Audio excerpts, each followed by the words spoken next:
Go.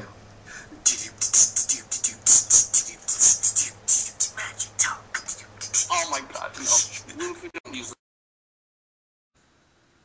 3, 2, 1. Hey YouTube people. We are, and when I say we, I mean myself, 850 Wade, MTG82Guy, and MrLuBuFu have all come together, and we're going to do a podcast. So Yeah, podcast. Yay for podcasts. Yay! So we decided to do this after late nights of discussing Magic and kind of BSing around, and we thought it'd be fun. So we are going to go podcast here and just kind of talk about kind of how we got into trading, maybe some tips we have for new traders coming into the YouTube trading community, and we'll kind of see where it goes from there. So without further ado, we'll start with MrLuBuFu. Why don't you introduce yourself and tell us kind of how you got into trading online? Hey, YouTube, it's MrLuBuFu. Yeah, generic intro. I've been trading for about 7 months now. I started long ago when I was bored and decided, hey, I'm going to try and figure out where all the mythics and boxes are, so that way, anytime I go to draft, I know which packs I should get, so that way I would win. Yeah. And then I started seeing that there were people opening packs, and then there was this whole YouTube trading community. So then I uploaded a binder and have never looked back. Bam! Damn. Alright, MTG82Guy, aka Joe, as he's becoming well known as on the YouTube. Right, on the YouTube. On the YouTube, on fancy got TV. What's up, guys? I'm MTG82Guy, or Joe. I started trading back on YouTube back in April, the end of April. It's definitely taken off for me. Most of you guys have probably seen the videos and the trades that I do, and it just seems to be kind of like my calling card now, like when I do trades, that I really don't make small trades. And it's not that I mean it like that, but it just happens that way. So, but like my motto is like go big or go home, like have fun. I mean, it's what it's all about. So, yeah. Good stuff. And me, I am 850 Wade. Think I'm made famous by that booster box opening video I put up with my son. Which got, man, that thing got like 500 something views. With Black Skull. Black Skull. It's the best booster box on YouTube ever. We should put a link to it right here because we need to. It's so awesome. But anyway, I was a long-time lurker. I kind of that seriously. I played kind of with family and stuff. I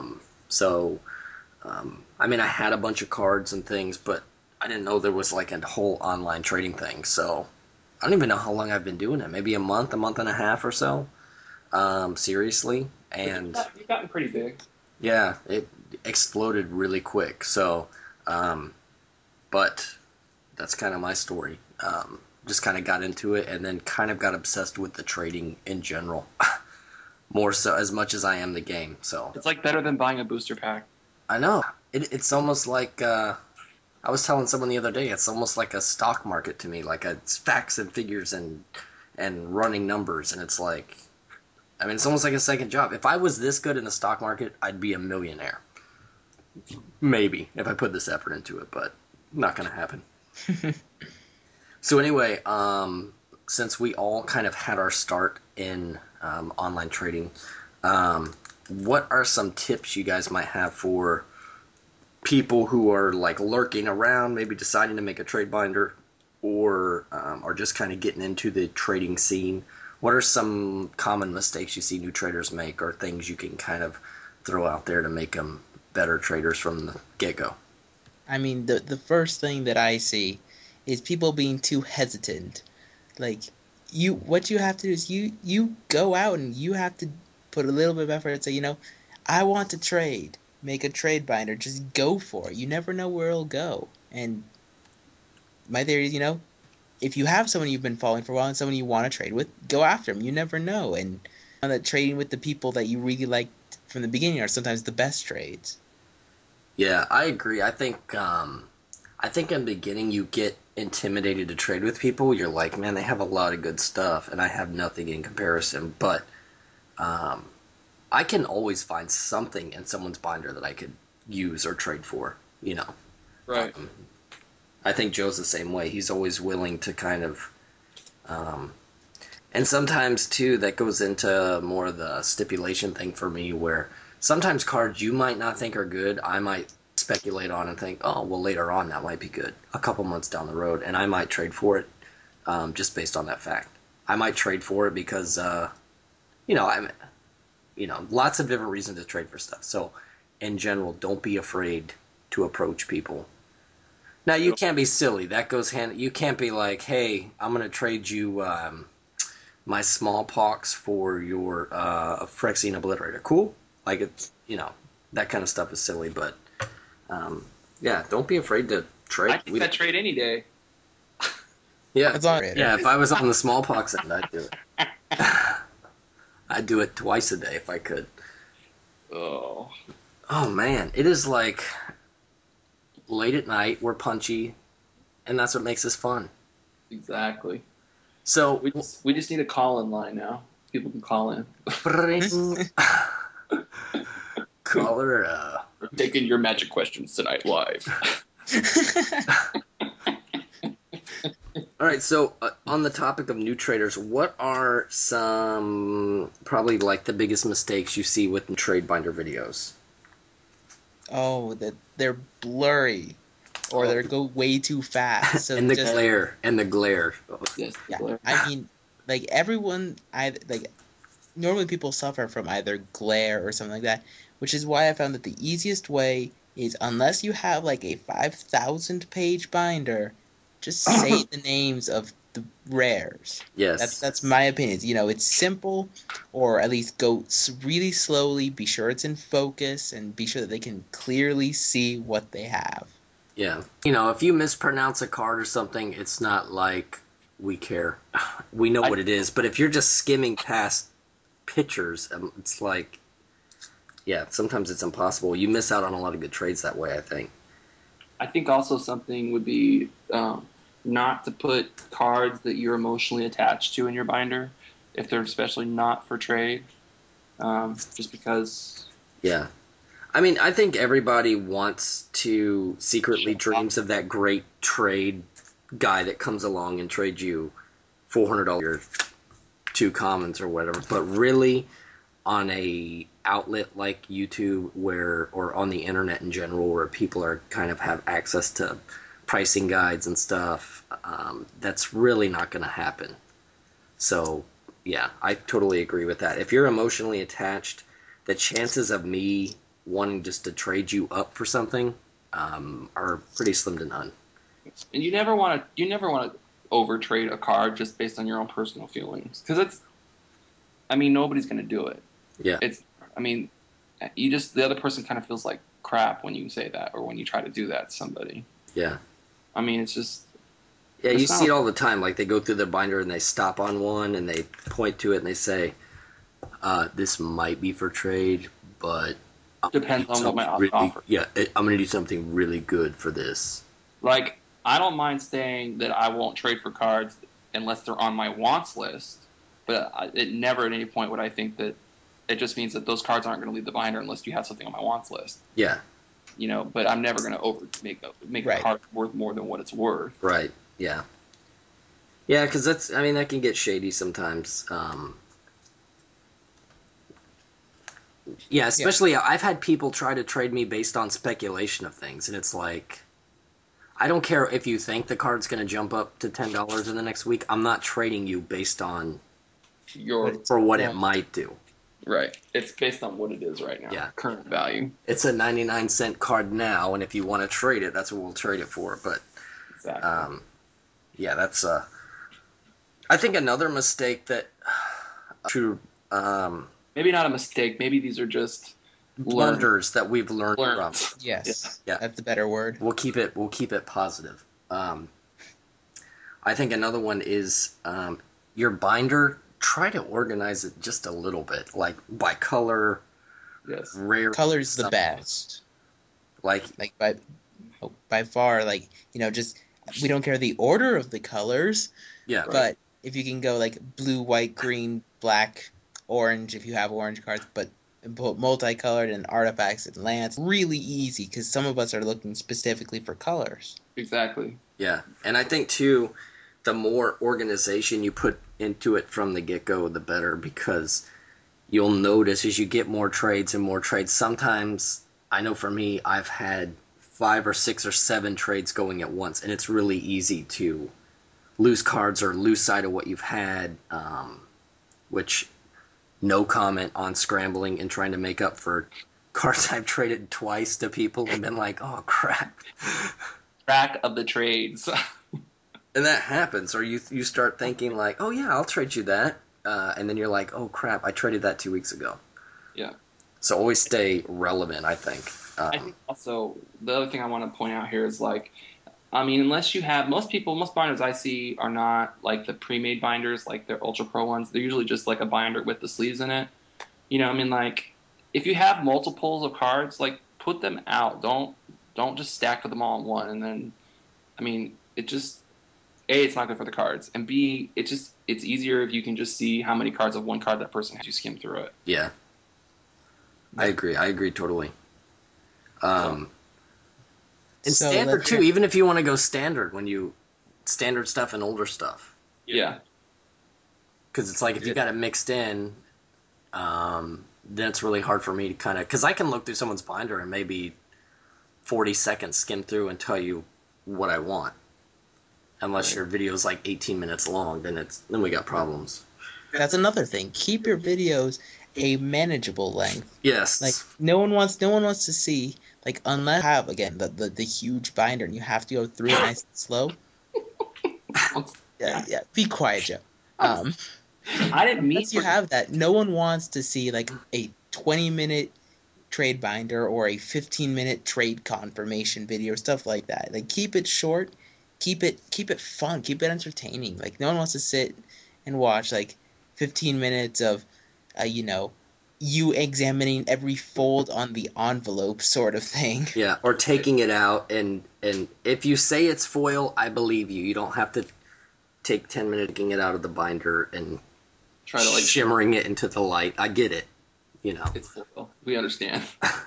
And here's another one too. And if you're going to do an intro video of like kind of who you are, whatever, you're new to trading, whatever, keep that video separate from your trade binder video. Because sometimes I look at a trade binder video 2, 3, 4 times because I want to make sure, they have the right number of something. And I don't want to have to sit there and wait for the first 8 minutes of your video to load where it's just you sitting there on page 1 talking about right, how excited you are to trade and blah, blah, blah. I mean, that's all well and good, but just either keep it short or make it in a different video.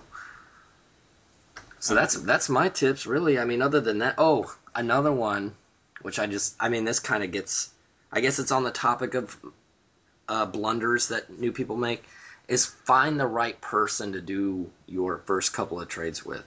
Yeah. Find someone that's reputable, someone that posts a lot of videos and trade confirmations like MrLuBuFu, MTG82Guy, myself. I've done a few with new trade. But don't send out to some other shady new character who's... If the deal's too good to be true, it probably is. Yeah, I mean, that's... It's the mentality you have to take always. Yeah. Yep. Until you kind of build up rep, and then you don't have to send first all the time, and it makes it nice, so... take that into account. Even if you have to do a little trade with, I think, someone to just kind of build up rep that, hey, Yep. It's a good thing to do. Yeah. And speaking of starting up with trades, how about we transition into or at least my favorite topic, extras. Yes, everybody loves extras. I love extras. I to a love point. extras. To a point. I'm up to my eyeballs in cards right now, so I'm going to start sending out, I think, a lot better extras because I milked a whole lot of stuff out of my binder, and stuff that just didn't quite make the cut's going to be going out.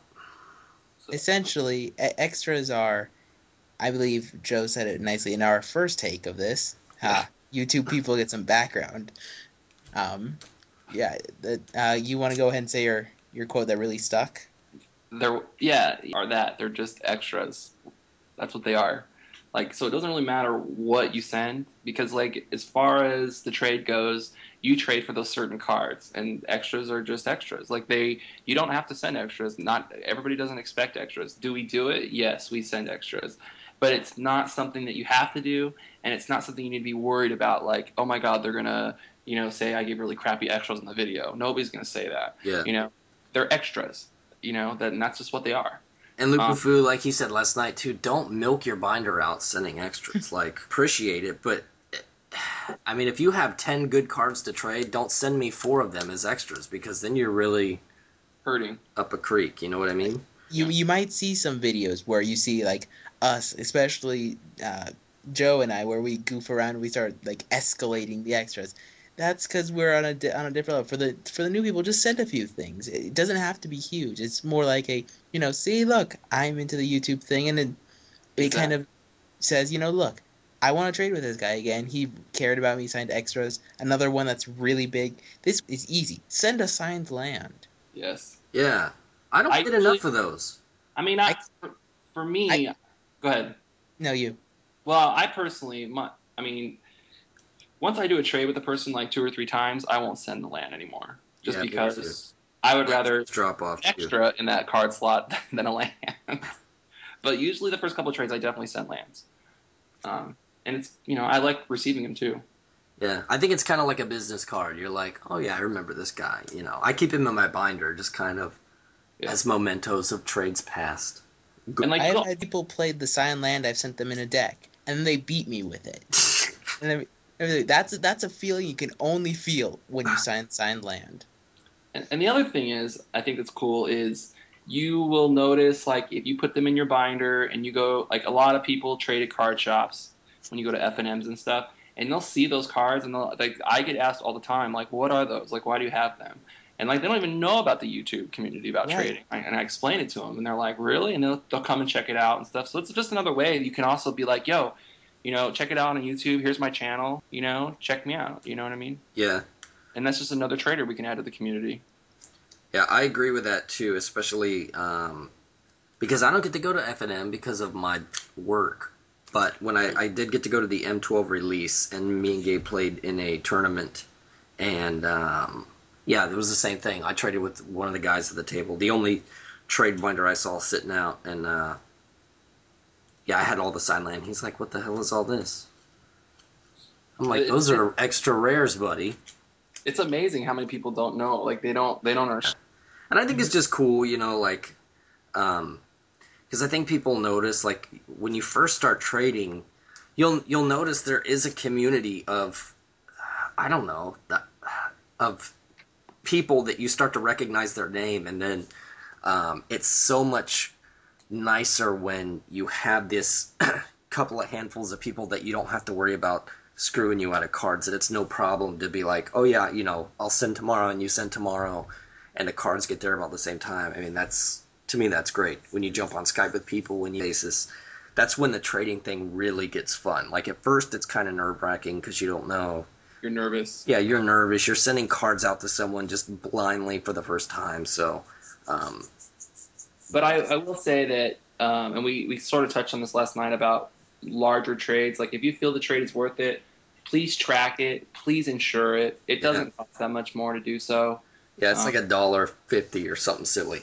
I mean, it's really important that you feel secure. I mean, that's just another security thing, especially for new traders. Like, instead of having to worry about what's happening with the cards versus your 70 cents or whatever, you can actually track it and find out where the cards are. You know what I mean?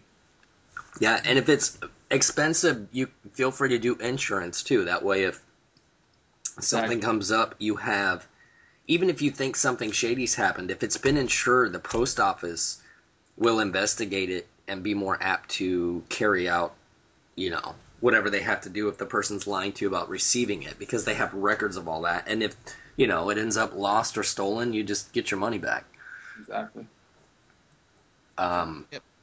So we're at 19 minutes. We got more time. Let's talk about, which we kind of didn't want to do. We want to save it for another show. But with the M12 hotness going on right now, I know there aren't too many cards that just have everyone up in arms and that excited. But what do you think based on kind of how cards are doing right now in M12, what do you think the next cards are going to be that are going to kind of emerge as big hitters, maybe when Innistrad hits, or just later on down the road as the meta finds its place, because it's a little bit Well, I think we armed should right now. each pick a card. I think we should each pick our favorite, Okay. like a kind of our sleeper favorite card. All right, just I have. M12, right? Yep. Yeah, I'm just M12. Okay. Mine is maybe not so necessarily on the financial standpoint, but I am absolutely convinced that someone's gonna find a way to break Sundial of the Infinite.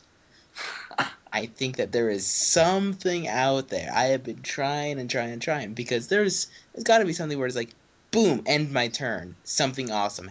Yeah, well, I'm it saves you convinced from so much, like, uh, Definitely. I mean, anything end of turn. yeah, like turn ins now, done. you could actually steal the ability with Spell Sky if they try to activate it. No. Well, would it steal your turn? And I'm they would redo it. No, because you can't target Spellskite with the No, I'm ability. sorry. You're You right. target players. That was a stupid comment. Don't ask. It's late. Yeah, we're pushing on the more than night sort of the day. We're a lot less enthusiastic as we were last night too. I think because we're going over the same stuff. No, I think it's because we're trying to be serious. Are we? I'm Not horrible really. at being serious. I know. We're really not serious people. Which is what makes us fun to trade with. That's why people Exactly. do it. Because Exactly. Anyway, Okay. So that was your card? that was my card. Okay. Bryant? All right. Are we in terms of just gonna be like kaboom pow? Or are we talking about in terms of this little card that's gonna creep up and see a lot of play? Or how are we talking in terms? You pick one and you say the reasoning. Yeah, exactly. Okay. I think one of the sleepers to kind of watch out for will be Cemetery Reaper. And I say so because, I mean, if you don't think zombie stuff is going to be, I don't know what the heck M12 stuff you're looking at, because there's zombie tokens, there's, It's already been announced, too. yeah, I mean, but I think there's going to be more to it than just the little tokens. I think there's going to be a whole fun kind of zombie thing going on. So I'm kind of, with trades, I see if people throw in Cemetery Reapers as extras, or maybe just kind of trade them if we're $1 or $2 off on the trade, just to kind of putting those back. So yeah, I'm going to have some fun with that one, hopefully, when it comes out. I'm going to have to go with maybe not so much a sleeper card, but it's kind of getting a lot of PR right now. It would be the Timely Reinforcements. Mm-hmm. I agree. It's a sick card. Just a sick card. When you actually think about it, just to pay the 3 mana, gain 6 life, get 3 1/1 tokens on the field. I mean, it's awesome. Especially if you don't have any creatures and you're just being burned to death. I mean, or something. You know what I mean? It's something that's at least there that can help kind of block some of those bigger creatures. And I definitely think it's going to be like probably up there probably with Dismember, which is just insane that card's at $6 right now. Yep. Yeah. Which I threw a playset in my binder if anybody's interested. I have 12. Shameless plug. And naturally, Joe has everything. 12 of everything. I'm convinced that's going to be some recurring joke. We gotta buy up the market on one card so he can't get it. Or at least 12 of them. How much time do we have left? We got about 5 minutes. We can say our And what we want to do with this whole podcast. Oh yeah. Okay. Well, typically, I mean, you can tell this podcast is just kind of off the cuff. It's not scripted or anything like that, which I think makes it more interesting. They will be more upbeat in the future. We're just kind of taking it serious for the first one and playing it by ear. So we do appreciate your comments. You can tell us what you liked, what you didn't like, what you'd like us to talk about. That's kind of a big one. Please tell us like something cool you want to talk about, and Yeah, like we'll talk about it for the first thing. Yeah. Yeah. That'd be awesome. I definitely want to talk about topics. And as always, we're going to promote ourselves because we love to trade and get cards. So check out MTG82Guy on his channel. And you might even be listening to the podcast from there or one of our channels because we're all going to post it. MrLuBuFu, you can check out his channel. And 850 Wade with the Black Skull sidekick. Check out my channel. And yeah, I am still actively trading, guys. It's just binders. Yeah. And just keep in mind, guys, like we're by no means like experts on this subject. We're just doing this for fun, and you know, we just want to we just want to help out the people in the community, like you know, especially the new traders and stuff like that. There's been a lot of attention I've noticed lately just about like new traders, and we've seen a lot of them come. Yeah, a lot of people are popping out of the woodwork, and I think that's good because it benefits everybody. Exactly. Yep. And I think if everybody in the community kind of takes new traders under their wing, I mean, for the new traders that are doing it for the right reason, that are, like I said, still thinking they're sharks in the minnow pond, which isn't going to happen. But that's another show. Yeah, that's another show. But I think if we just all kind of, you know, help the new guys out, get them up there where they're more comfortable with trading, then everybody kind of benefits. Okay, then. So with that, I guess we'll end the podcast, I guess we're calling it. And we appreciate you guys watching. Thank you. Thank you guys for watching. Rate, comment, subscribe. Generic outro. Generic outro. And...